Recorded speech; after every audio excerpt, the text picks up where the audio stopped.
Hola, ¿qué tal? Bienvenido al Salón de los Podcasts, un espacio donde se le informará las noticias de forma profesional, fina y elegante. ¡Cámara! Déjeselo retrógrada y pongan algo más psicosurrealista.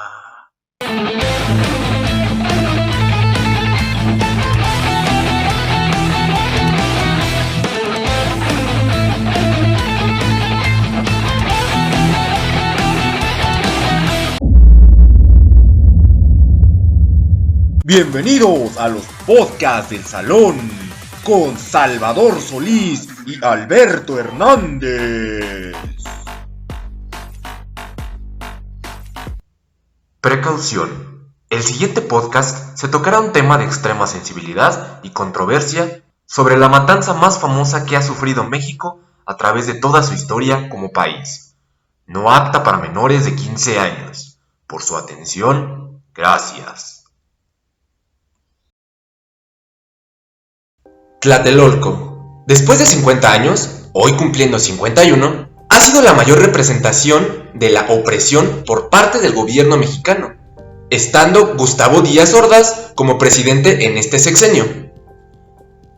Todo lo bueno que se había logrado en nuestro país se fue al demonio, debido a la presión social con la que se justificó el gobierno por parte de los Juegos Olímpicos que estaban por celebrarse en México del año 1968. En este episodio recordaremos la historia sobre la masacre que azotó a México social y éticamente durante muchas décadas. ¡Comencemos!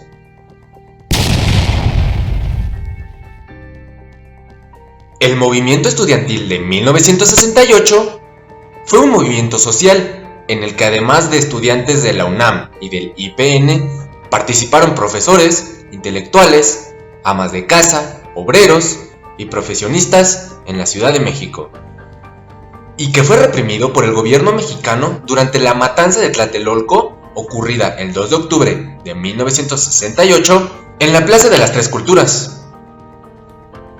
El genocidio se cometió en contra de una manifestación pacífica por el ejército mexicano y el grupo paramilitar Batallón Olimpia Fraguada, por el gobierno mexicano en contra del Consejo Nacional de Huelga, órgano directriz del movimiento.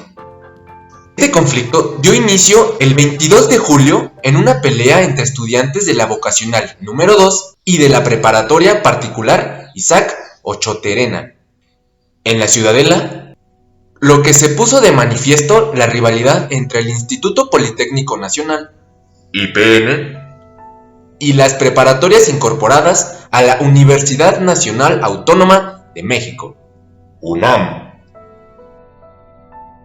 En esta época, habían llegado a nuestro país muchos periodistas de todo el mundo, porque México era la sede de los Juegos Olímpicos que iniciarían el 12 de octubre de ese año, y por lo que al gobierno de México le interesaba que la imagen de nuestro país fuera de paz y cordialidad, ya que todo el sistema político mexicano llegó a extremos asombrosos, controlando muy bien a todos los medios informativos, porque el gobierno quería aparentar que no estaba sucediendo nada y promovía con mucho más ahínco las Olimpiadas del 68, próximas a celebrarse en México, y que se inaugurarían el próximo 12 de octubre, Día del Descubrimiento de América, en México, el Día de la Raza. Los anuncios mostraban los aros olímpicos muy junto a la Paloma de la Paz, mientras cientos de estudiantes eran detenidos, golpeados, vejados, encarcelados y en muchas ocasiones asesinados o simplemente desaparecidos. Para esas fechas también se suscitó otra manifestación de estudiantes que conmemoraba la Revolución Cubana, con los de la Federación Nacional de Estudiantes Técnicos, que protestaban por la intervención policíaca durante la pelea entre alumnos de la vocacional número 2 y los estudiantes de preparatoria. La manifestación fue reprimida por la policía, por lo que los estudiantes tomaron las preparatorias 1, 2 y 3 de la UNAM Como una manifestación de protesta ante los enfrentamientos ocurridos entre granaderos y estudiantes, la policía y el ejército rodearon planteles escolares de la Preparatoria Nacional y del IPN, sobre todo en el centro de la ciudad, en la que fue destruida una puerta colonial de la Preparatoria número 1, San Ildefonso. Varios estudiantes resultaron heridos, así como un buen número de ellos detenidos. Algunos planteles de la Escuela Nacional Preparatoria fueron tomados por las fuerzas públicas. En la ciudad universitaria, CU, el rector Barros Sierra izó la bandera nacional a media asta, en señal de luto por los hechos acontecidos días anteriores. El 1 de agosto, el rector encabezó una manifestación desde CU por Avenida Insurgentes, Félix Cuevas, Avenida Coyoacán, y regresó por la Avenida de la Universidad, donde inició, concluyendo con un mensaje en el que manifiesta su incomodidad por los hechos suscitados en los enfrentamientos.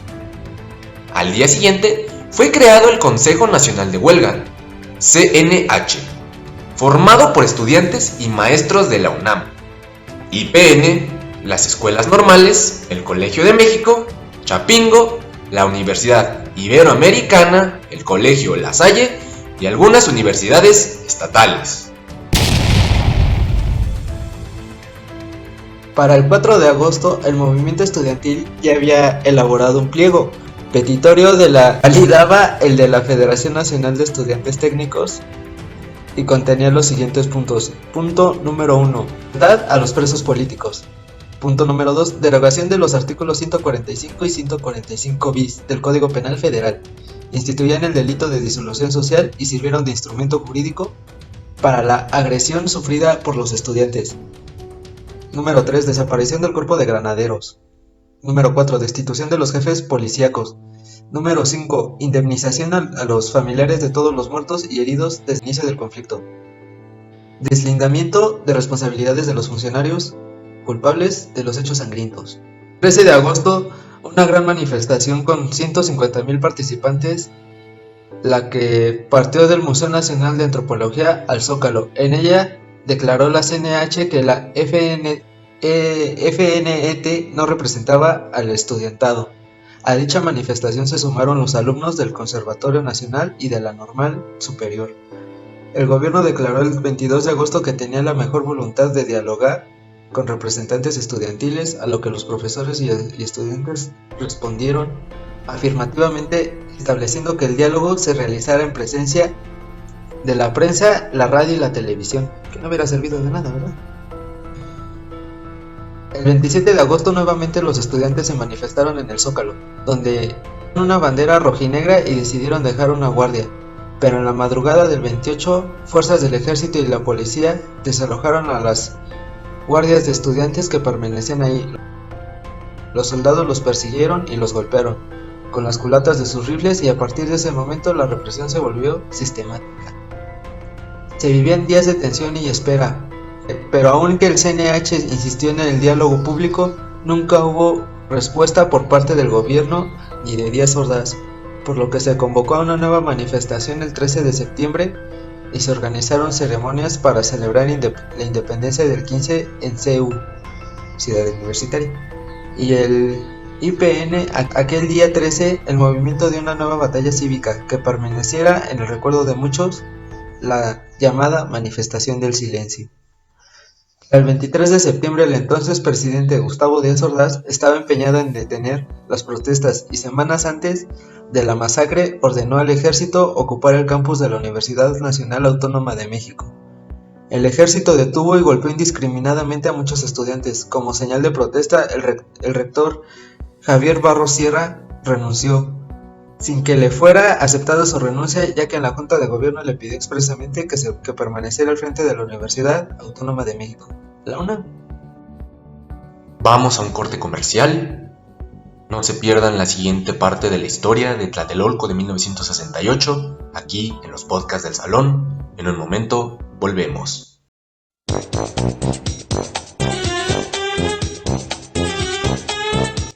escuchando a los podcasts del Salón? En un momento volvemos.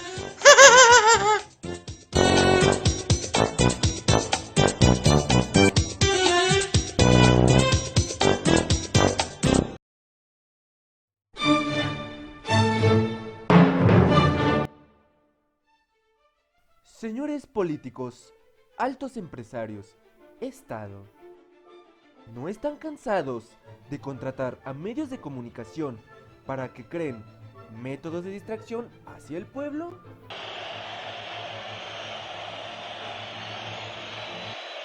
Pues su momento ha llegado.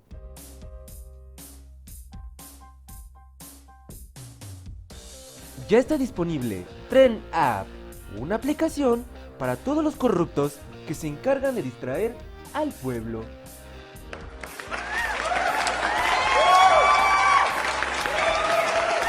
Esta app te dará las mejores ideas para distraer a las masas a través de los medios de comunicación y redes sociales.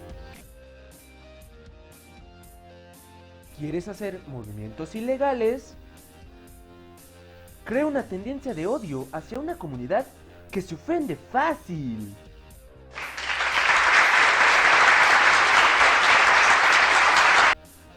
¿Quieres cerrar un sindicato de trabajadores para ya no pagarles? Programa para ese día un partido de la selección.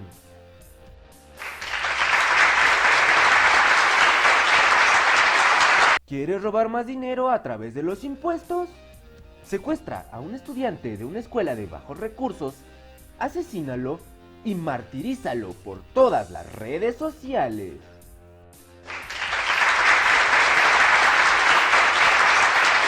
¿Quieres explotar los recursos naturales de una zona donde hay una comunidad rural? Organiza un evento gratis con la arrolladora de Estelar.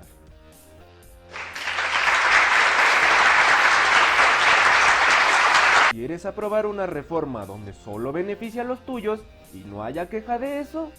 Crea retos llamativos en las redes sociales como el 10 Years Challenge y todas las cadenas sexosas.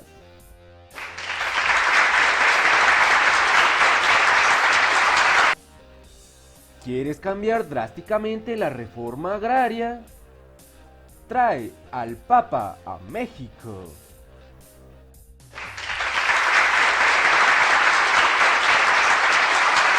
Tren App, disponible en todos los equipos Android y Apple.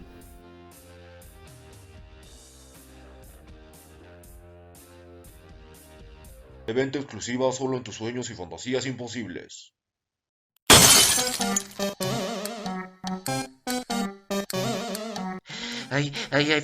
Perdón, es que soy muy tope. Ya estamos de vuelta en los podcasts de salón.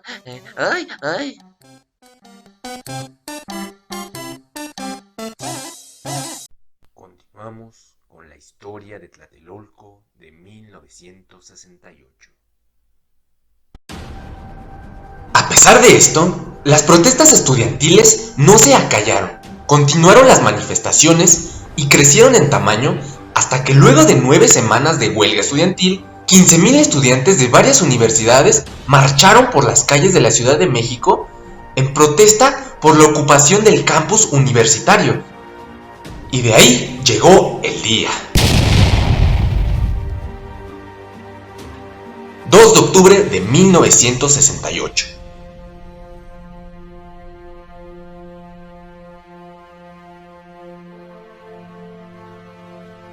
La tarde del 2 de octubre, un día después de la salida del ejército de los campus de la UNAM y del IPN, miles de estudiantes, trabajadores, muchos de ellos con sus esposas e hijos, se reunieron en la Plaza de las Tres Culturas en Tlatelolco. En esta manifestación se infiltró el Batallón Olimpia, que iban vestidos de civiles con un guante blanco en la mano izquierda para ser reconocidos. Aproximadamente eran las 6:20 de la tarde, cuando los helicópteros vigilaban a la multitud desde el aire. Se dirigieron al edificio Chihuahua, donde se encontraban los oradores del movimiento y varios periodistas. Pero cuando los líderes del movimiento estudiantil comunicaban a los asistentes a dispersarse pacíficamente y sin caer en provocaciones, los hombres del guante blanco hicieron que los oradores se tiraran al suelo. Es entonces cuando estos helicópteros arrojan luces de bengala de color verde como señal para que los francotiradores del Batallón Olimpia apostados en el edificio Chihuahua, abrieran fuego en contra de los manifestantes y para que los militares entraran por las 2 de 3 salidas del lugar. Y en ese preciso momento empezó la balacera.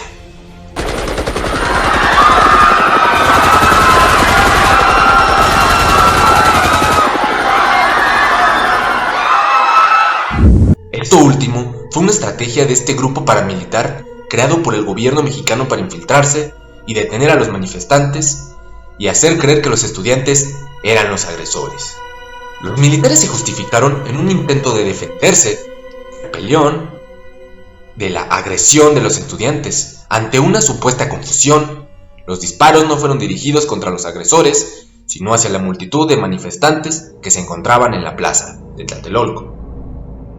Una breve masa de cuerpos que cubría toda la superficie de la plaza, ya que, a pesar de justificarse de esta manera, los militares empezaron a disparar a diestra y siniestra, asesinando a estudiantes, maestros, mujeres y hasta niños.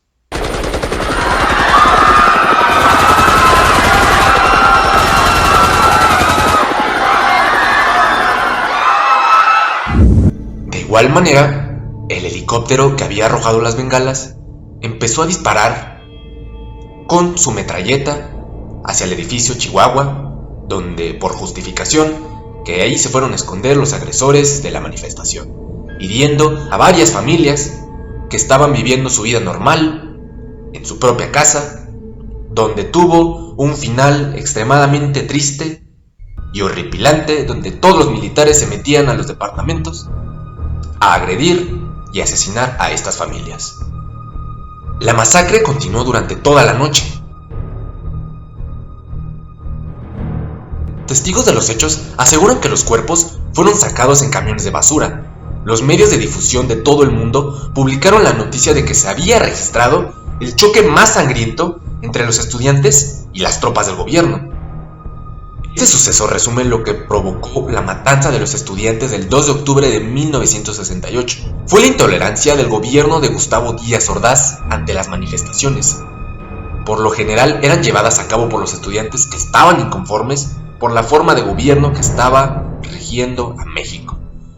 En esos años también por la intolerancia hacia las peticiones de estos movimientos, tales como democracia verdadera, mejores condiciones de vida, justicia e igualdad para todos, así como la libertad de expresión. Como era de esperarse, en la mañana del día siguiente, Jacobo Zabludovsky tapó esta información de lo que sucedió el día anterior, diciendo con que fue un gran día donde se vivió pacíficamente en la Ciudad de México. Un año después de los sucesos, después de que ya había pasado todo el rollo de las Olimpiadas, Gustavo Díaz Ordaz habló sobre los sucesos que habían transcurrido, diciendo: estoy orgulloso del año del 68, porque me permitió salvar al país. No temo al juicio de mis contemporáneos. Sé, y los mexicanos saben, que en mi actuación ha habido aciertos y errores, pero que mis errores han sido involuntarios, que todo lo que he hecho, lo he hecho tratando de servir lo más eficazmente posible a México, dijo el expresidente. Íntegramente la responsabilidad personal, ética, social, jurídica, política e histórica por las decisiones del gobierno en relación con los sucesos del año pasado. Hemos llegado al final de otro capítulo en los podcasts del Salón. No se pierdan la siguiente emisión, que será también un capítulo muy especial, temático, el día de Leif Erikson, y se viene bueno. Bastante bueno. Y suscríbanse al canal porque en verdad necesitamos su suscripción. Porfa. Diosito. No olviden seguirnos en el siguiente capítulo, como ya dije. Y muchísimas gracias a todos los que nos escucharon. Este fue un podcast más serio. Compartan. Así es, compártanlo. Y nos vemos en el siguiente capítulo. Adiosito. Gracias por escuchar al podcast del Salón de Salvador Solís y Alberto Hernández. No se pierdan la próxima emisión por este canal la siguiente semana. ¡Sintonícenos!